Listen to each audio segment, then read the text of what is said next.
Snaking its way through the countryside of Southern Virginia, this beautiful 3.2-mile strip of asphalt has been around since 1957.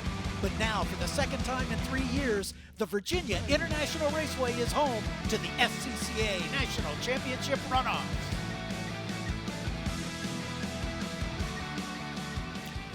Hi, everybody, and welcome to Virginia International Raceway for the 59th running of the SCCA National Championship Runoffs. Our coverage of the Run for the Gold in F Production is being brought to you by Mazda. Great to have all of you with us. I'm Greg Creamer, joined by Tom O'Gorman.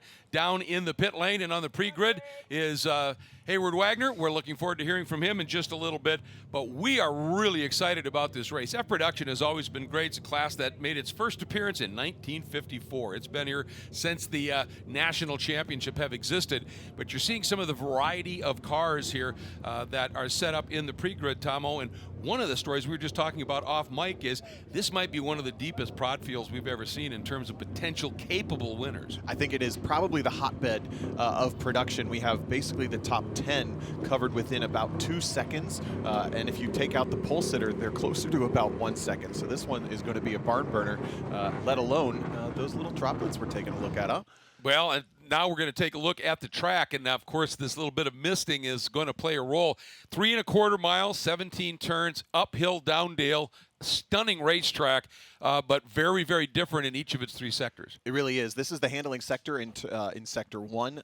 Braking zone for Turn 1 is a great passing opportunity, but gets pretty treacherous with these changing conditions. No ABS in any of these cars. Then 4A and B is the other treacherous spot. You want to be very careful there.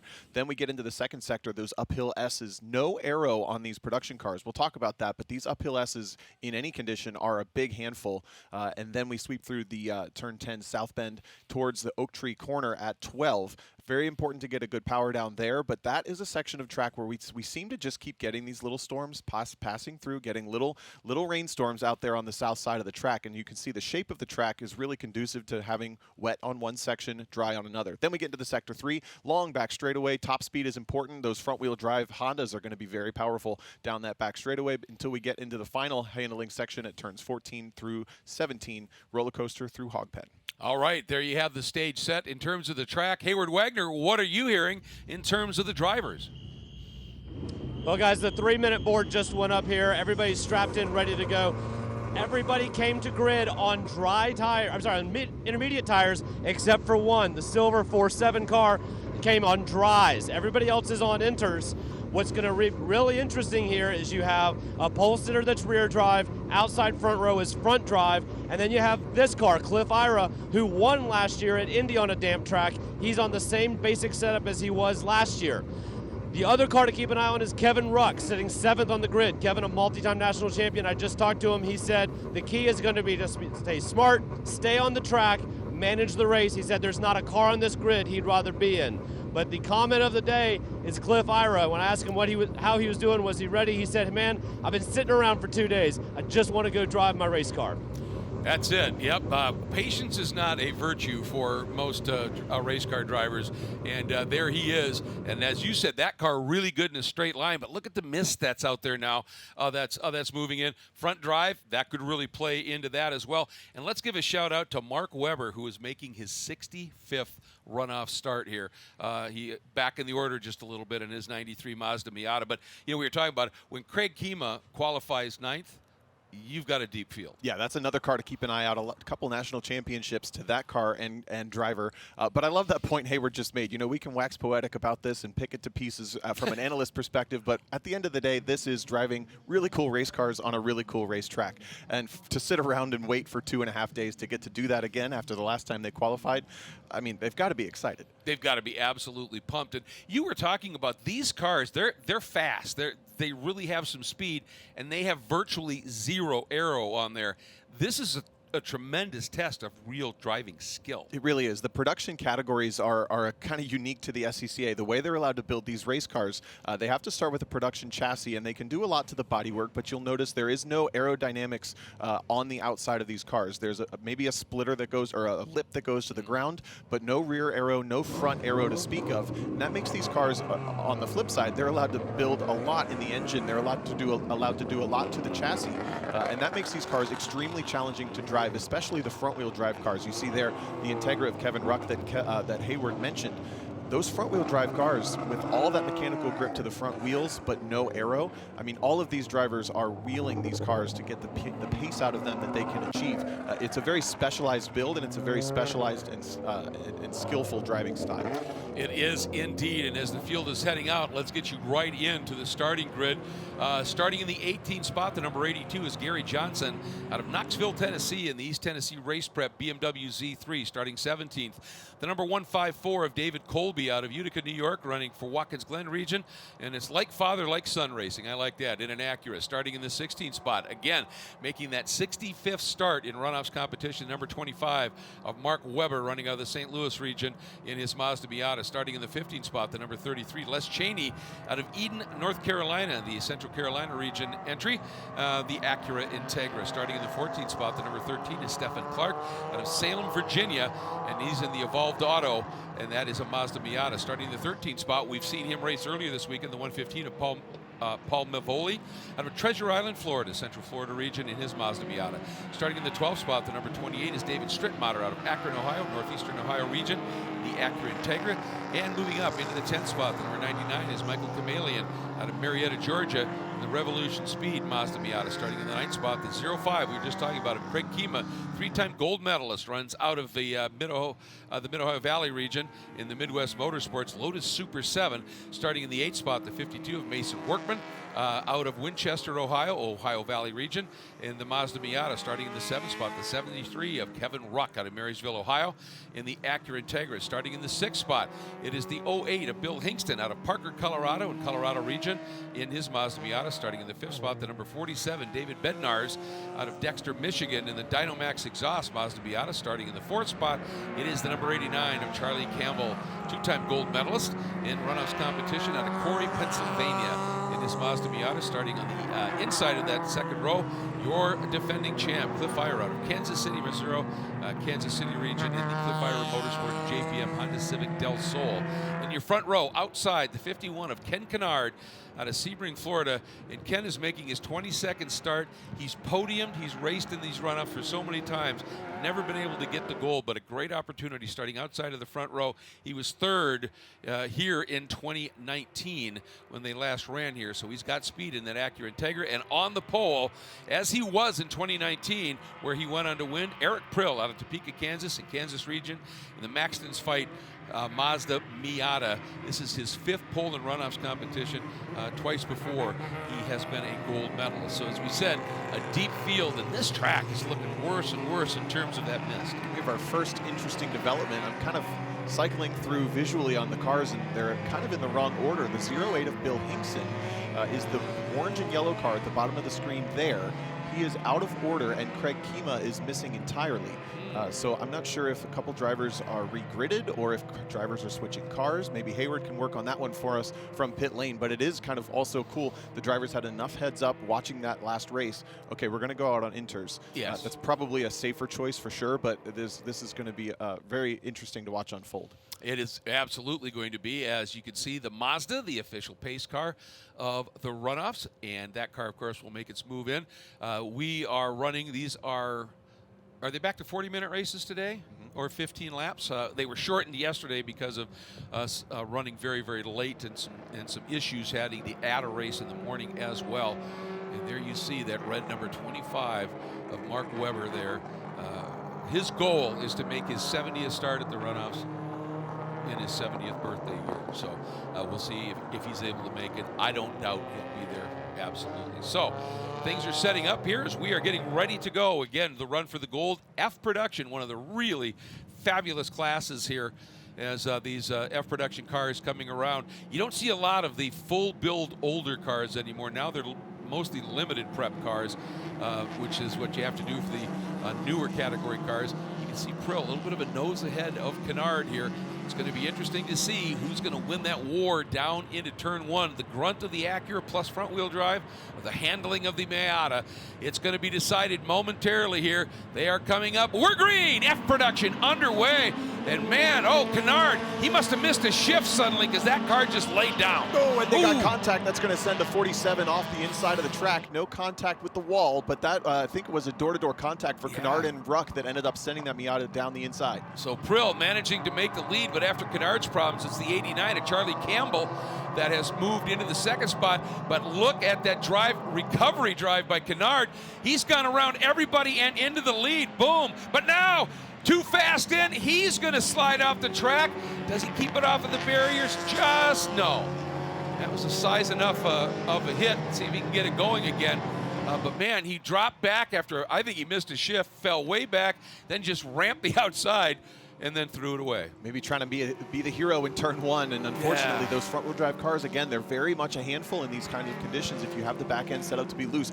Eric Prill is causing a giant traffic jam right now, being cautious with right behind Charlie Campbell and then Kevin Ruck charging forward in the fastest front-wheel drive car so far. Well, in these conditions, they haven't been out in these conditions, and when you're the leader, you're the first, the first one to get to the corner. You don't really know necessarily what the grip is. Everybody behind you can reference off you, but he's really the trailblazer now. He is, and he's basically just asking questions the entire time. What can I get away with? Look at this huge slide for Charlie Campbell, a big tank slap. Kevin Ruck takes the position away. That's that front-wheel drive Acura. Oh, look at Campbell coming right back down to the inside. And then the 52 behind them, Mason Workman, who started in the 7th spot, is up into 4th. So a great opening half a lap. And there goes Ruck popping out. And this is where we're going to see the grunt of those Integras here down this long straight. Looks like this half of the track is pretty good under the conditions. Mason Workman from the Ohio area, Mid-Ohio specialist there, and he's going to be very comfortable with this kind of condition. He goes 3 wide for it. Oh, look at this, 3 wide. Mason Workman, as you said, the black Mazda down to the inside. Is Ruck going to be able to just out-deep him in?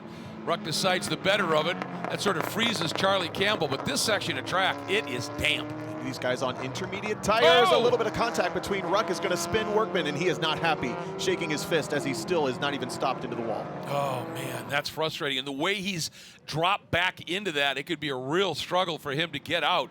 As Ruck now sits in that 2nd spot, Campbell 3rd. And I think that might be, is that Bednar's? No, it's actually the 08 of Bill Hingston that's come all the way up. Hingston. That was the car that was out of position too. Good point. So lap 1 about to be concluded, and it was an adventurous lap to be sure. Lots unfolding in this one, but it's Prill leading. Ruck, Campbell still right there, and then as you said, Hingston.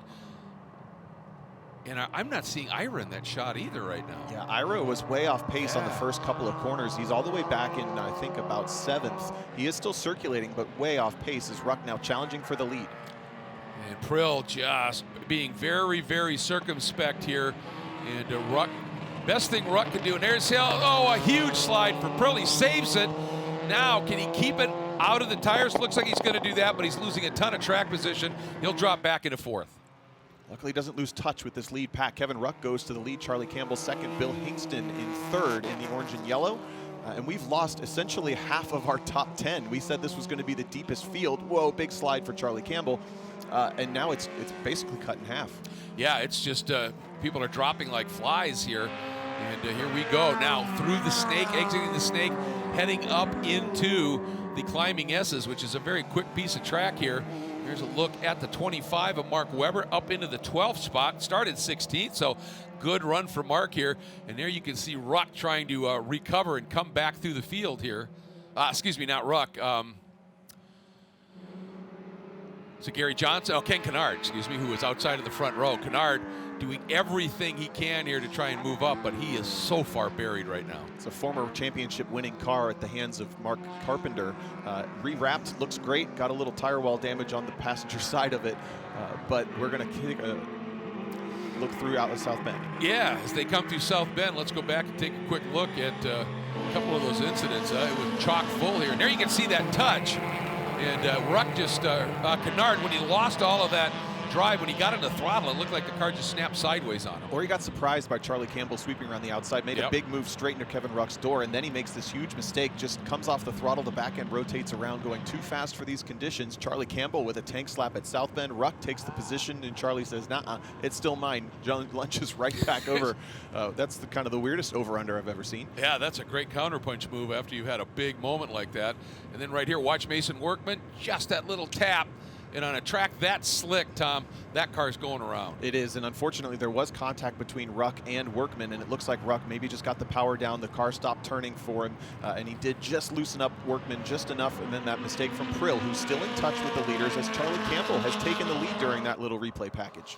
I'll tell you what, Charlie is really up on it here. I wonder if maybe he didn't come out to the line with full wets. Well, when Hayward says intermediate tires, that doesn't necessarily mean anything specific. They can make their own rain tires. Right. They can buy whatever rain tires they want. So they could all have different choices on the cars. We did lose the car that was on dries. That was the car that spun off at the very green flag. So everyone else is probably on fairly equal footing with those intermediate choices. And when you say you can make your own tires, that means you can carve up a tire, right? Yeah. Create your own tread pattern, basically. Look at this, Ruck attacking as you would expect.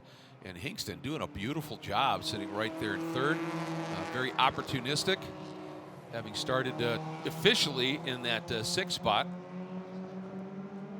But hanging on there, and then Prill recovering in fourth. Sorry about that.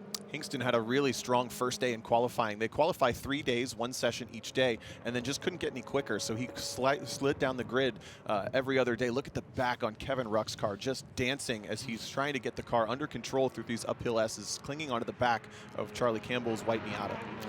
Now with those front-wheel drive cars, you've got to be really careful, as we have seen, of getting too much weight on the nose at the wrong time, because that back end just tends to pivot around that front end in those cars. And you can see Ruck really putting the pressure on Charlie Campbell. And as of thus far, aside from that one wiggle coming out of South Bend, Campbell has not put a tire on. Great run out of Oak Tree for Kevin Ruck. As we take a look back to the charge forward for Ken Kannard in the orange Integra, has worked his way back towards the top 10, just inside it. As Cliff Ira, continuing to struggle, has fallen off to 8th now in that Del Sol. Yeah, and right now, one of the big stories is we were talking about watching Ken Kannard. Right now, he's running 5 seconds faster than the next group of about 5 cars in front of him. He is booking. He is booking, chasing down the other front-wheel drive Integra of David Strittmeyer. That's the yellow car just up the haze. And then Michael Chameleon will be the next on track for him to chase down. Look at how hazy it has gotten down the back straight. Yeah, it's just this mistiness that is keeping this track so damp. And here comes Kannard now coming after. Is that Stephen Clark, I think? You can see the damage to the right side of that car from when he had that off, but it doesn't look like it got into anything. And he's putting the pressure on right now. That actually might be David Strittmatter. The number, yeah, it is Strittmatter. So, boy, this pass right now is a good one. This could be putting him up into the top 6. He is really working well right now. He's going to be just beating himself up for that off, because he knows he had a car today for these conditions. Really did, and we're only starting lap 5, so we're a third of the way through this race. He's only, I think he's about 20 seconds down from the leaders, so I wouldn't call it out at all. If you've watched F production over the last decade, you know never to call this thing quits until the checkered flag has truly waved. But this looks like the wettest end of the track, and even still not a lot of water coming off of the tires, which means you don't necessarily want a lot of tire to sipe the water out. You just need a really soft compound, and you need some temperature. And right now, that was indeed for 6 for Ken Kannard, and as he came by, he's 23 seconds off of your leader, Charlie Campbell. And with the way he's running right now, that's not necessarily out of reach at this stage. He's really putting in some... Oh, and then he gets that little bit of help as Hingston from 3rd goes off. Oh, he was having such a good run, Tom. He was. That was a fantastic charge. Look, a little flat slide in the foreground, but looks like Hingston is going to get the car rolling again. I can't believe how many cars have been able to pull out of the grass with as wet as it is and how downhill all those offs are, but it looks like he might have got a little tank slapper, was already going for a couple of loops before he ends up in the tire wall. Maybe just a couple scuffs on that car, as Ira also making a mistake. Oh boy, and I'll tell you, this grass, after everything weather-wise we've endured, is so wet. And Ira actually doing a really good job of getting that back up and going. The one that I'm stunned, if he was able to get himself out, was Workman. I would have bet money that he was going to need some help, and he got that car out. So good job on him. But I'll tell you, for the defending champion, this has turned into a really long day. Looking back to last year with very similar conditions, but a lot drier, I would say, in the air, Cliff Ira played a really smart patience game. He wasn't the fastest car in the wet, and he was on dry tires, but he let everybody else kind of make their mistakes. The track started to dry out, and that's when he won his championship. This is a much different race for him this year. Yeah, absolutely. As we go back up to the front, Charlie Campbell, and you can see the margin. Ruck just continues to hunt, but I'll tell you what, Charlie Campbell is doing an absolutely superb job. Now, Ruck got a good run out of that last turn hog pen, and we'll see if he is going to be able to do anything with it here. Campbell, I'll tell you, that Mazda at the end of the straight just opens it up just a little bit. Yeah, they do have a pretty good profile and pretty decent top speeds. It's not like it's a massive difference between the two cars, but it's enough for the Hondas to typically tip, the last bit of the straightaway ahead. So we're going to see Ken Kannard try to drag race Michael Kamalian for what has become 4th position from that mistake from Houston. And right now, if Kannard's going to be able to do it, that would put him up into the 5th spot. Still has not, up into the 4th spot because of Hingston's off. So Kannard is up into the top 5. But what did he do for a lap? Just set fast lap of the race, Tomo, at a 2:32.5. And a big tank slapper by Kamalian. And I'll tell you what, that was a great save by Ken Kannard not to collect him. Kannard, I'll tell you, that's where he had the off earlier, and he's showing no fear about going in deep. No, I think he's doing a really good job hunting for grip. He's using more of a rain line, and that was a hand over hand over hand over hand save for Michael Kamalian there exiting turn 1. But Kannard makes another mistake deep on the brakes, keeps it on the racetrack, but has to tuck back in. Man, I'll tell you, these conditions are absolutely treacherous right now. And Kannard was running so quickly. With the pace he was running, there was some potential that he could maybe make it to the podium. But, now he's trapped again behind Kamalian, and he's going to have to figure out a way to get through. And it's difficult to make any kind of a move, really, even in the snake, but certainly through the climbing S's. One of the consistent conversations we've had this weekend is risk versus reward. And we see Ken Kannard taking those bigger risks, but the reward is only half paying off. Every once in a while, he'll get the fastest lap of the race. Every once in a while, he'll lose a position or end up in the tire wall. So he needs to kind of start to gauge that fine line between the risk and reward and make sure that he keeps it on the track. Yeah, and for him, he's got a bronze medal here in 19, but there's that little wiggle. That might give the launch, and another big wiggle for Kamalian, and that's going to give Kannard a good head of steam. Let's see if he's able to do anything with it. But Kannard's been doing this for so long. For him, I think the risk is worth it. If he ends up throwing it off the track, I'm sure his mindset is, look, I've got a bronze. I want to go for something higher than that. And just look at that in the air. Some of that is just a little bit of fog on the camera lens, but not all of it. It's that bad. Kannard finally able to just slip up the inside of Kamalian. Switching over from a longtime Miata driver, Kannard going to that front-wheel drive chassis, and especially in these rainy conditions, you saw how well the front-wheel drive car put the power down. Not only is the weight over those tires for the drive line, but it is, worst thing, it just spins up and goes straight. Whereas you see Kamalian struggling to put power down and ends up in these big, wild drifts. And of course, prior to moving to the Mazda, Ken Kannard spent a number of years running a full prep 240Z in the prod classes. So he's been doing it a while, and now he's going to put his head down. You can see once he got in front, he was able to clear off just a little bit. And we'll see what he's going to be able to do now in terms of closing it up, because Eric Prill right now is 17 seconds up the road for Ken Kannard. There is Eric sitting in that 3rd spot. Eric about 10 seconds off of the lead battle of Charlie Campbell and Kevin Ruck. And looking at the times, the problem for Eric is he's running a couple of seconds off of those two up front. He had the field covered by a decent but not comfortable margin in the qualifying sessions, but he doesn't look quite as confident in the car as Charlie Campbell does. Maybe not as much of a rain setup for that car, knowing that they had only probably 20 minutes to decide what to do. And I think part of the reason we just got word why Hingston may have been out of position was both he and the 64 Perry Simmons spun on the pace lap as off goes Hingston again. Boy, it's been a tough race for him. But they both spun on the pace lap and failed to go to the back of the pack. So they're getting a black flag for that. So we'll see. Hingston may have just self-served that a little bit by giving some spots up. So I'll tell you, that's a tough way to start the day with a spin and then a penalty on the pace. Gathering it back up once again. And considering that he was up in medal contention early, and he's just had a couple of issues, and now had dropped down to 9th and then had that spin.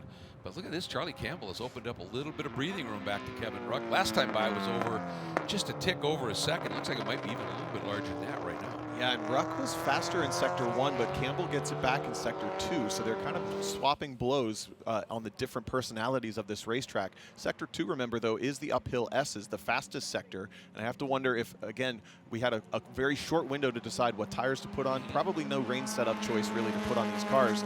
In the high-speed sections, that Integra might just be a bit of a handful through the S's, but he's really, really closed up this lap. And let's explain that. Why would that Acura be much more difficult to drive through those uphill S's than the Mazda? Well, it goes back to that conversation about no arrows. So you're doing all of your work with the chassis, and you need to either decide, do I want the stability in the high speed, which will sacrifice low speed cornering, or do I want my low speed cornering, which is going to make the high speed pretty hairy? And that's in the dry again. So if the car is still set up to be very loose in those high speed corners, it's going to end up being, when the grip goes lower because of the wet, it's going to end up being pretty scary. The other question, though, is on the flip side of that, is Ruck just letting Charlie Campbell do his research for him? Because Charlie Campbell is the first one to discover where the grip is, and Kevin Ruck can kind of gauge his driving off of that. It looks like he's starting to really turn the wick up. Yeah, and that's a good point, because you can, as you're chasing, if you can stay close but just drive slightly different lines on occasion and go, wow, there's a little bit more grip out here than I thought. You bank that, right, and think, okay, if I can use that either to get a drive out of a turn, or maybe I can come up the inside there because the grip's, he's not going to be aware that there's pretty decent grip there. That's how you strategize. As I say many times, man, this is high-speed chess, and you've got to think about all your potential moves. Especially in these changing conditions. Yes. If you give yourself about 10 car lengths to not make the mistake the guy in front of you just made, you are golden, and we've seen that a lot today in this F production race. Chameleon here in the yellow Mazda Miata, and David Strittmatter, in the multicolored Miata, and Strittmatter in the Acura Integra. Good little battle going for 5th right now. As you can see, Kannard just up the road a little bit. Once he cleared them, he cleared them. But these two guys having a nice little scrap for the final spot in the top 5. Maybe two drivers that didn't really expect to be contending for the top 5, which is extra cool. Yes. They may not even know they're contending for the top 5 with all the drama we've had, but that front-wheel drive Integra clinging onto the back of Michael Chameleon's kind of camo-looking Miata. And just keeping the update on Mark Webber in this 65th runoff start. He has, as I said, started in the 16th spot. He is now a very solid 12th, having a really, really good run here and doing a nice job. So here we go. Look at that. This time Campbell is definitely, oh, and as I say that, around he goes. Pushing it too hard. He comes back. Oh, that was so close. Ruck just able to sneak through. And for Campbell, the good news is he doesn't have to waste a lot of time in that wet grass trying to get back on, but he's given up a ton of time. Watch it here. So easy to just lose the back end, and then he's along for the ride, keeps the brakes locked up, and that brings the front end back around. Ruck, a big scare as he saw that Miata coming towards his door. He's like, guys, I've already been hit on that side. But he gets the lead, and that's that research we were talking about. He just gave himself enough room to respond, and now he just has to keep doing what he's been doing. He doesn't have to do anything more. Yep, hit those marks. Don't over push. You've got yourself a lead of some 6 seconds as a result of that. Look at the rake of the camber on those rear wheels. Trying to get that car to work. Well, we have a little bit of a moment here as Kevin Ruck now has opened that lead up once he's gone through. We're going to take a quick break, thank a number of the wonderful partners who, okay, he saved it. Wow. As I said, the wonderful, and again, a spin by Charlie Campbell. So that's telling me either they're pushing harder or the track's getting wetter in that part of the track here. And that has let Eric Prill through. Prill now up into the 2nd spot.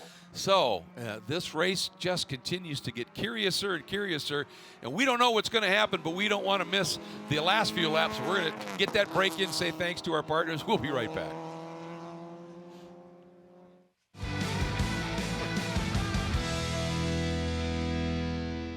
Focus, guys. We're in a race to the finish, okay?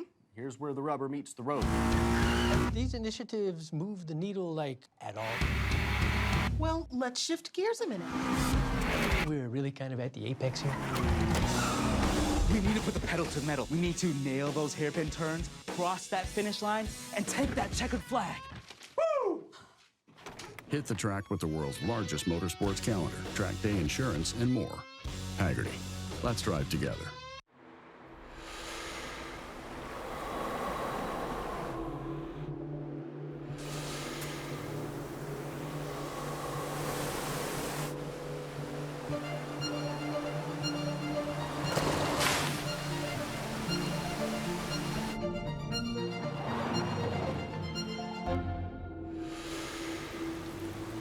Introducing the first ever Mazda CX-50.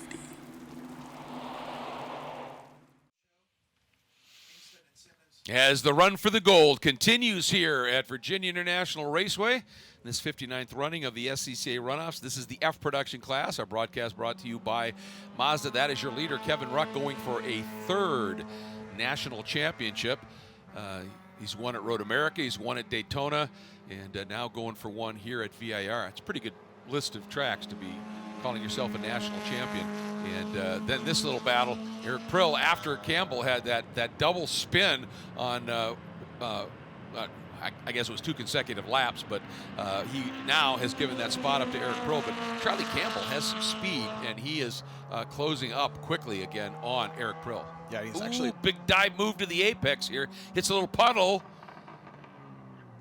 Oh, he floated way wide, literally, after hitting that puddle. That was a really savvy racecraft by Prill, wasn't it? Yeah, very heads up, and I imagine that little windshield, or sorry, that little rear view mirror sticking up is very, very convex, so he probably saw that coming from a little while back. As you can see, these two just kind of, I would liken this to just walking on Lego bricks. Try to make it as very careful as possible so that it doesn't hurt. But they have to race each other in those conditions, and it's turned into a race of the fewest mistakes is going to take this one home. Yeah, such a tricky surface right now. I mean, literally on Friday here, we had Hurricane Ian come blowing through. We had winds up to 50 miles an hour, torrential rain that was just blowing sideways. Yesterday we had a little bit of rain, and then it actually dried up and got nice, but there was no grip on the track because of all that rain. I mean, it wasn't just washed; it was power washed. And now today, after getting a fair amount of grip down, it's got this little mist on top of it. And often these conditions are the most diabolical, because if it's full wet, you know what to expect. You have no clue what you're going to face every time you come around a corner here. I was just going to say the exact same thing. This is the most challenging condition a driver can deal with, because it's probably not the same every single lap. It's more like stage rally or ice racing, where the conditions are constantly mobile and you just have to be aiming at a moving target. And this guy, Ken Kannard, has consistently on his recovery drive been laying down fast laps and resetting them. He just turned a 2:31.6. Charlie Campbell, that was a 2:38. Prill at 2:33, Ruck at 2:33. So Kannard, he's definitely got an opportunity here perhaps to make it to the podium. We'll see if he's able to do that. And in this, the whole story here is you got to keep it on track to do that here. You do, as it looks like Campbell's a little more confident or a little more risky, one of the two, or maybe both, as he goes back to the second position in front of Eric Prill. In the background audio, we've heard a little bit of breaking up from Eric Prill's car. We're not sure if that's a misfire. It sounds like it's mainly at partial throttle, or if it's just what a race engine does at partial throttle. But it doesn't sound like it's the most drivable car right now. Audibly, versus Charlie Campbell's car looks a little more confidence-inspiring, but he is swinging for the fences a bit more. Yeah, he sure is. And that's a really good point. If you have a car that's got like a little intermittent miss, and the like, and that surprises you mid-corner, I mean, that can definitely upset the car a little bit. So Eric might be dealing with even more than we realize here. There it is. That little crackle you heard is kind of that breaking up that he may be dealing with. Again, fast lap of the race for the 51 of Ken Kannard. He's catching only about 1 or 2 seconds per lap, lapping about 20 seconds behind this battle, or 10 seconds behind this battle. I don't think he's going to have time to catch up, but this is for the bronze, or for the bronze and the silver. Charlie Campbell and Eric Prill just kind of picking at each other. And up front, meanwhile, by some 11.8 seconds is Kevin Ruck, really having a good day here. Both right now, Campbell and Prill are running very consistent laps, matching Ruck. And Ruck might well be driving the gap at this stage. He knows the margin he has. The concern for those guys is Ken Kannard, who continues to uncork some laps. Problem is he's still 11 seconds back, and he's gaining a couple of seconds a lap, and he's starting to run out of time. Drivers are looking a lot more confident in the track conditions too. Speed is visibly up just a little bit. Personal best sectors through sector 1 and 2. So this race taking a new shape as maybe the conditions have stabilized slightly. Still looks pretty treacherous down on this half. And I agree, Kevin Ruck biding his time, knowing he doesn't need to take any more of those risks that we've seen everybody flirt with. And so far, Ruck has kind of been collateral damage to a couple of them, but not actually involved. Yeah, exactly. That's a great point. And right now, I mean, certainly there are spots on the track where Charlie and Eric can see Kevin up the road, but they don't necessarily, they also understand, you know, we need to be making up a lot bigger chunks, and if we do that, we may well be throwing it off the track. So at this point, it's hoping probably that Kevin has some sort of an issue so that this battle for second can become the battle for the lead. You don't like to win that way, but it's the runoffs. You'll take the gold any way you can get it here. It's that important. And of course, Prill won here in 19 the last time that the runoffs ran here at VIR. He likes this place. No doubt. That said, Charlie Campbell took out over 2 seconds, or almost 2 seconds, on Kevin Ruck just in Sector 2 alone. So that battle could come together a lot quicker than we think. And dropping back into the field a little bit because we've got some really, really good battles going on. And again, Hingston just having a really tough day. I think that's his third off that we've tracked here. It's a tough go. The body language there is heartbreaking. You just saw the hands off the wheel, head down for a second. Man, and a little bit more damage to that car, this time up at Oak Tree. He will be able to continue, it looks like. It's so easy to have that off there up at Oak Tree. And, you know, the problem is if you arc in and you make the mistake early, there's a fair amount of runoff. But if you get it completed and now you're going to throttle and something happens, you can see, what is that, 10 feet to those tires? There's just not a lot of room to make any kind of a save. Definitely. You want to have your mistake early, and the sight lines there are really poor as well. It's hard to see the apex, and it's really easy to misjudge as these changing conditions kind of keep you on your toes. Good battle here for the last spot in the top 10. It's held right now by the 154. That's David Colby in the Acura Integra LS out of Utica, New York. Right behind him, Gary Johnson in the number 82 BMW Z3 out of Knoxville, Tennessee. And these two guys are having a great little scrap here for that final spot in the top 10. And right behind them, a few seconds adrift, is Mark Webber, and then Cliff Ira, who has had a tough day here for the defending champ, sits 13th. Good run for Gary Johnson out of Hog Pen. A little bit more straight line speed for the Integra, though, it looks like, as he pulls away under the start-finish stand. They're starting their lap 12 of this, or 11 of this race. And I'll tell you that, you know, the problem for you know, Gary Johnson, that is a very sweet handling car, that BMW Z3. Not necessarily great in these sketchy conditions. Dry track, he would be really, really impressive here. But look at this now. Charlie Campbell has now taken a big chunk out of Ruck. That margin, I remember I just said, was 11 seconds, over 11 seconds. It's 8. They're coming. They ran it. Oh, and Mark Webber and Hingston having a get together. That is right in the middle of the track. Hingston going.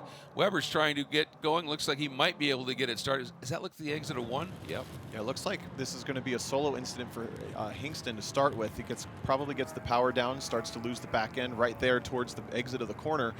Mark Webber kind of looking ahead, not sure where he's going to end up. Ends up exactly in the middle of the track. Nowhere to go, no ABS. Ooh. Oh, straight into him. There was a tag there. That's the one upside of having a damp track, is when I have contact, that car will slide a little bit easier, maybe not absorb quite as much contact. Looks like Webber is struggling, something not quite right there. And the margin at the front down to 5.7 seconds. There's Ruck. Here comes Campbell and Prill, and now Mark Webber able to get it going again. Last time by, the lap time was much stronger for Kevin Ruck, maybe challenging in his conditions and his car a little bit more. Maybe Dad on the radio saying, hey, those guys are coming at 4 seconds a lap. You need to go a little quicker because we have 3 laps left, and that math is not in your favor. He responded a pretty good lap time last time through, but the fastest car on track is still Ken Kannard. That orange Integra that just flashed through the bottom of the screen is flying 3 seconds faster that time through.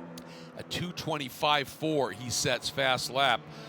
And if he keeps that kind of pace up, this battle for second and third may become a battle for second, third, and fourth. down through South Bend, really tricky there. And both of them going all the way to that curb. These guys now, they are up on the wheel, full commitment here, knowing just a few laps left. We may have a shot at something here. And oh, look at this. We're going to see Kevin Ruck getting into traffic, and it's entirely possible he'll catch that traffic down into the roller coaster where it's really difficult to get through. So this is getting interesting. It is very, very interesting, and those speeds through that corner that we just saw through South Bend into Oak Tree are looking pretty dry. There's a little bit of a dry, dull line that these guys are driving down the straightaway, but I think they're coming into the wet section of track. Whoa, big lockup for Charlie Campbell. Gather it up. It's so close. He hangs on to it, but now he has to really overbrake to not shoot off at the outside. He's crossed up. Big slide, tank slapper. Prill cuts underneath, and we have a new driver in second spot, Eric Prill. And I was thinking that Eric had enough maybe of an exit out of Oak Tree to be able to drive by, but instead he tucked in behind, kept the pressure on, and that may have paid off with Campbell having a mistake. And risk reward again, and that's one thing with the drying conditions on one end of the track and still being damp on the other. It's easy to forget how slick it is once you start to go faster, and I think Charlie Campbell got caught out with that wetter braking zone into Oak Tree as Kevin Ruck easily clears the lap traffic down the front straight. That is prime for him. And here comes Campbell down to the inside of Prill. Prill having none of it and just turns across the bow here. That margin at the front now under 5 seconds. It's coming down, and again a big wiggle by Charlie Campbell. Class act there by Cliff Iyer, again the defending national champion, realizing today is just not his day. Great track awareness as Prill gets crossed up, and one of the cars a little bit farther down the order, that's Paul Mavoli in his Mazda, gets it all sideways as well. But again, as I was saying, Cliff Iyer gets the big picture here, just stayed out of the way. He knows these are the guys battling for the gold right now. Man, Prill playing Mario Kart right now. People flying at him in all directions, but just keeps it calm, cool, and collected, gets the second position, and he was the fastest car on track last time through, even dodging Charlie Campbell.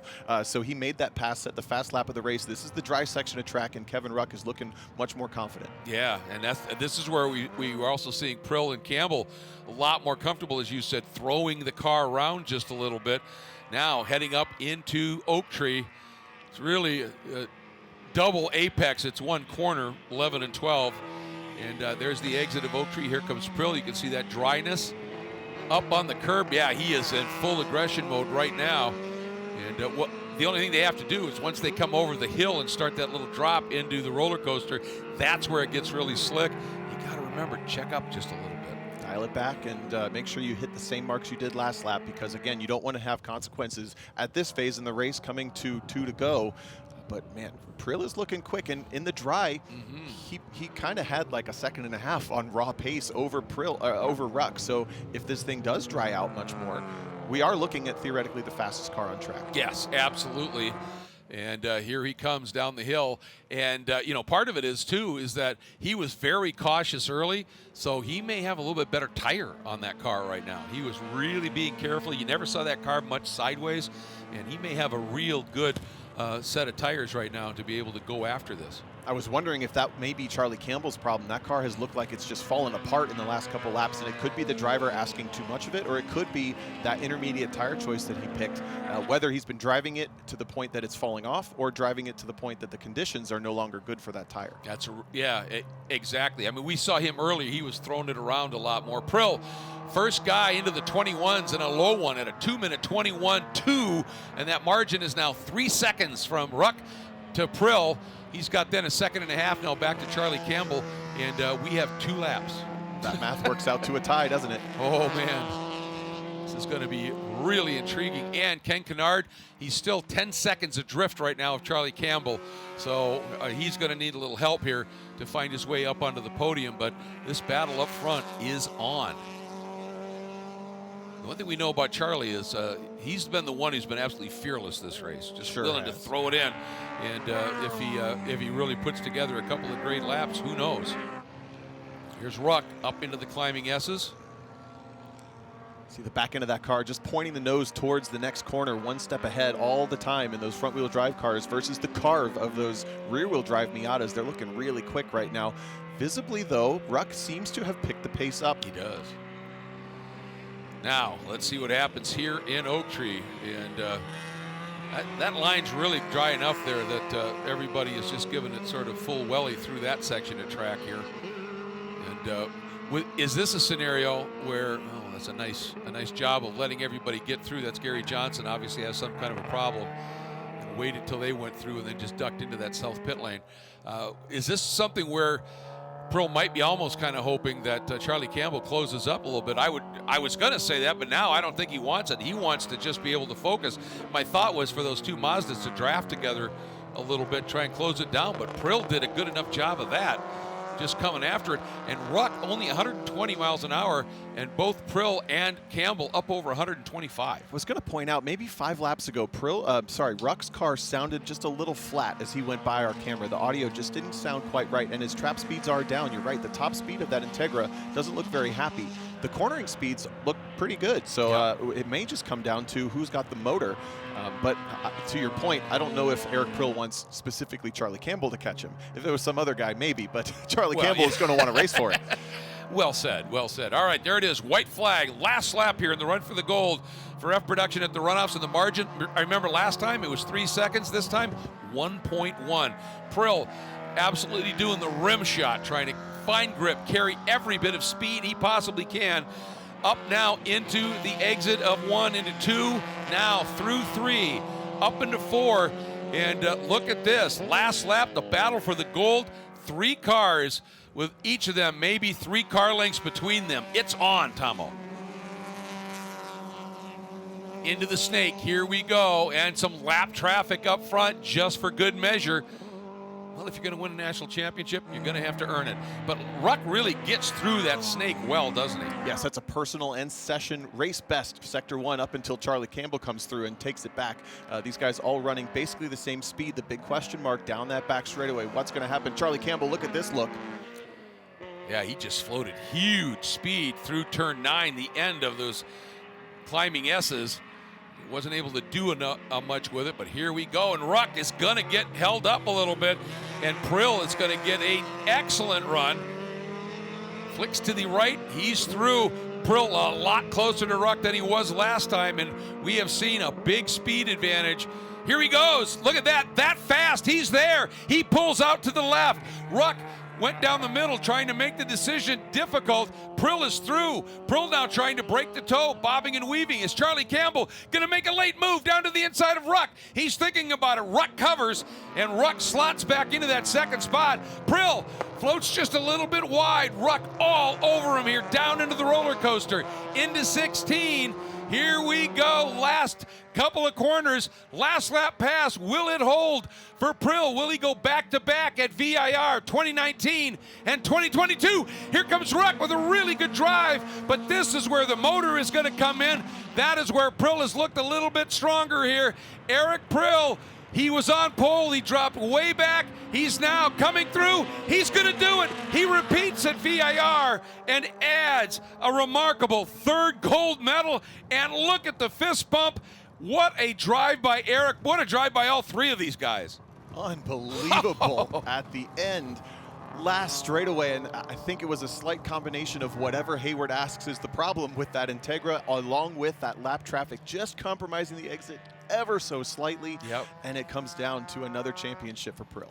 Unbelievable. What a last sequence of laps here. And just for good measure, Kannard coming through in that 5th spot, or the 4th spot, doing a nice job. Strittmatter brings that Acura home in the top 5. And Mason Workman, look at this battle. He's not done yet. He's trying to do something here. That is Strittmatter right in front of the 52 of Mason Workman. This is the battle for the top 5. Workman getting the run. He got a great exit. Cuts to the inside. Does he have enough motor, or is Strittmatter and that Acura going to be able to do it? They are side by side. Workman easing ahead, easing ahead. What does it say at the line? We have to look here. It's Workman in 5th spot. Unbelievable how close that one was. What a recovery drive by Mason Workman. Yeah, that was great to knife under the short distance up the front straightaway, knowing that he doesn't have the motor. He gets to the position, takes the short line to the checkered flag by under 100th of a second. And Strittmatter, he had the highest top speed of the entire race. That car's quick, so Workman got it just barely done. And Mason Workman on that last lap gets the fast lap of the race, and look at it, a 2:17.6. So he had it dialed up at the end there. Wow, what a show we saw here from all of the incidents unfolding early, cars off everywhere, and then the never say die efforts by a few of the drivers out there to just hang in it, go after it, and Eric Prill ends up bringing it home.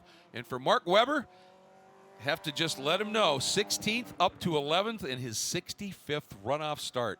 So here we go, the unofficial results at this stage. Prill with his third gold medal. Ruck second. Charlie Campbell third with the silver and bronze respectively. Ken Kannard in fourth. Mason Workman, great recovery drive as well, up into fifth. Strittmatter in sixth. Stephen Clark in seventh. David Colby in eighth. Cliff Ira, long day for Cliff, but showing some great track awareness and sportsmanship as you would expect from a champion driver. And Paul Mavoli doing a nice job hanging in there and finishing in the top 10. From 13th, no less. Yeah. So that's a great drive in one of the more challenging races we've seen. So many chapters to that one as the changing conditions, the changing battles, and still the cream rises to the top with this podium. Yep, the track, the conditions, and other competitors all have to be bested to earn yourself a gold medal. And for Eric Prill, it looked early like this was not going to be his day. He looked uncomfortable, he looked tentative, but as that track started to dry a little bit, he really came alive. Really did. And if you think about how everyone else's race went, Prill made his own mistake once and then came back from it. Everyone else kind of had intermingled dramas, which I'm sure we'll hear plenty about later. But we have to give the hat to a clean race, if not always the fastest car on track. Yeah, absolutely. And no full course yellows in those sketchy conditions. We're seeing some really good driving. We're seeing what SCCA club drivers in the national championships are capable of in terms of, pushing hard, aggression, a little, offs here and there. But they're doing a nice job. And this one, when you looked at the times in the grid, if this was dry, there was every possibility Pro would have just checked out. But again, we talk about, look at the grill he was dealing with after his off. This is one of those days where, as you said, he made one big mistake, recovered quickly, took off. The others, just those little, as you put, little dramas here and there. But every one of those little dramas eats up time. And Prill just kept coming. Congratulations from Jesse Prather through the open cockpit there. Tony Rivera also going for a handshake. A lot of big names in SCCA club racing, all in the camera shot there, congratulating Eric Prill on another championship. Yep, and he has Maxton's fight on the side of his car. His young son Maxton had dealt with some health issues, and that's all part of the program. So very proud family watching Dad get that third gold medal, and Hayward Wagner is there to get the story. Eric, you have watched a lot of F-Production racing in your life.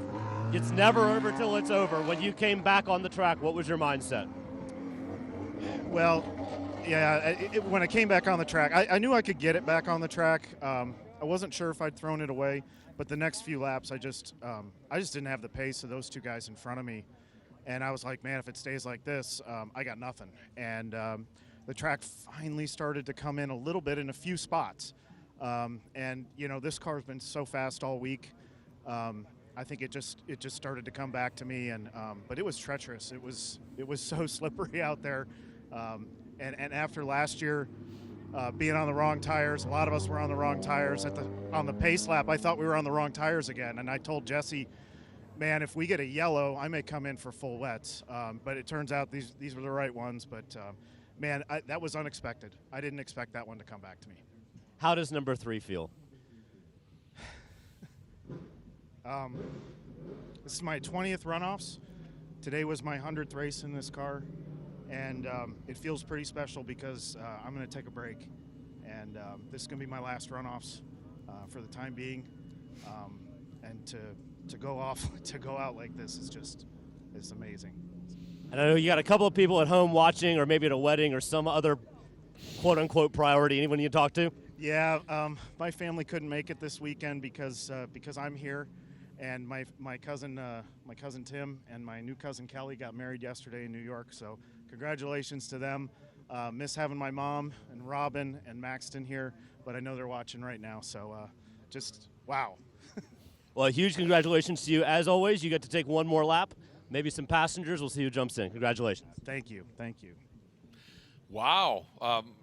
a lot of emotion and some big news. Eric Prill going to step back for a little while. He's a pretty busy guy, of course, in his full-time job as well. But you can see the emotion there. And 20th race, we knew that, but I didn't know it was 100th race in that car. A lot of numbers sort of coming together there for him here. You have to wonder the power sitting on the grid knowing this was probably my last time driving this car. Yep. Regardless of what happens in this race, go enjoy this race.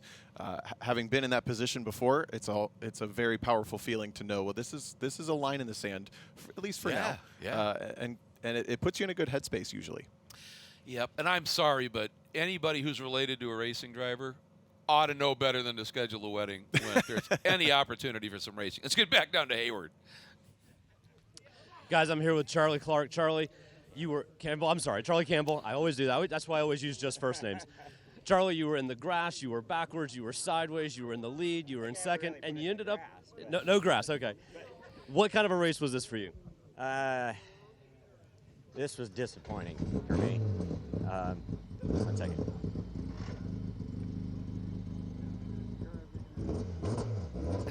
We're letting Eric roll away, so.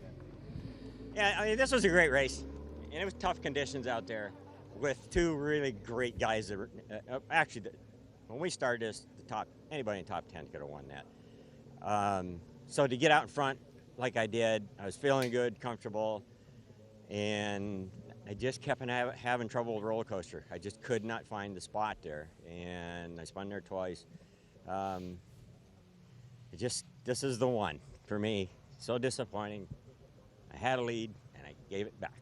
Well, congratulations on the podium. We all see and hear the disappointment, and we think you'll probably be back. That's what we're counting on. We'll do it again.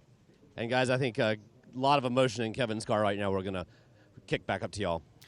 All right, yeah, absolutely. And I'll tell you, for Charlie, I mean, he drove the wheels off that. He fought for it, and look at this. This is the heaviest that car has ever weighed by far. And they're enjoying that ride out there. And again, this may be national championship, quote-unquote, amateur competition, but it's a team sport, and there's a lot of people that help make it happen. And there was that first moment there as we had sort of that triple side-by-side, and Eric Prill on pole getting out front, but the recovery by Kannard after the missed shift, and then this moment, and this really set the stage for a charge by him. But this is what Charlie was talking about, just so tricky out there. And to Charlie's credit, I think he taught a lot to a lot of people in this race. He may not have won it himself, but he helped everybody else succeed because he was taking those risks, and the mistakes just kind of kept coming. Interesting contact there between Ruck and Workman, which took Workman out of the race. He ultimately set the fast lap, and then we get to another mistake. This was Prill's one and only. Little slip, gathers it up, kept it clean. That's where he collects some VIR grass to keep with him, and this is that giveaway that Charlie Campbell was talking about. Just couldn't find the grip in the roller coaster. Yeah, but for Bill Hingston, he had just a day, and here Mark Webber, nowhere to go, not a huge hit. But then, as Ruck came up on some traffic, exiting Oak Tree, Prill got a great drive, pulled out, and was able to hang on to it down the front straight, and came across from pole to an off to winning his third gold medal in his 20th start, in his 100th start in the car, all of these things, and probably his last runoffs for a while. Wow. It's the only way to put it. That was just absolutely superb. So that's going to wrap up our coverage here of the Run for the Gold in F production in our 59th running of SCCA's National Championship Runoffs. Coming up next is GT2, and as Eric Prill, a very emotional moment, taking that lap of honor. We're going to wrap up our coverage here of F production. A bit of canter on that car right now, obviously. Big thanks as always to Tom O'Gorman and to Hayward Wagner doing a great job for us down in the pit lane. I'm Greg Creamer. Thanks so much for joining us, and I will see you next time. And until then, take care, everybody.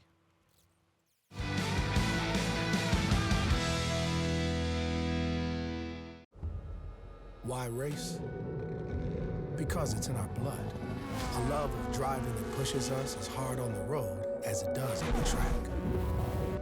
It's why we reinvented the Roadster and put a piece of it into every car we make. It's why we refine, rethink, and refine again. And it's why we'll always engineer to your heart's BPM, not simply an engine's RPM. Why race? Why?